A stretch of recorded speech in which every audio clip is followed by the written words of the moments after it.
विधानसभा निवडणूक अगदी तोंडावर आलेली आहे आणि या पार्श्वभूमीवर अनेक जण दावे प्रतिदावे करतायत। त्यातच राज्यात मवियाच्या 183 जागा निवडून येतील असा दावा पृथ्वीराज चव्हाणांनी केलाय। राज्यात महायुतीचा पराभव निश्चित आहे असा दावा देखील चव्हाण करतायत। सरकार रेड लिस्टवर चालत आहे, राज्यात आधी असं कधी घडलं नव्हतं असं देखील चव्हाण म्हणतायत। हे सरकार फक्त लुबाडायचं काम करते अशी टीका देखील पृथ्वीराज चव्हाणांनी केली आहे।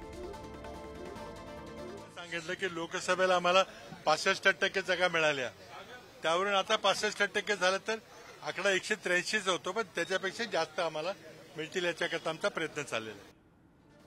तर राज्यात मवियाच्या 183 जागा निवडून येतील असा दावा पृथ्वीराज चव्हाणांनी केलेला आहे। हे सरकार फक्त लुबाडायचं काम करते आणि असं राज्यामध्ये याआधी कधीच घडलं नव्हतं असं म्हणत देखील पृथ्वीराज चव्हाण यांनी महायुती सरकारवर टीका केली आहे। राज्यामध्ये महायुतीचा पराभव निश्चित आहे असा दावा देखील ते करतात।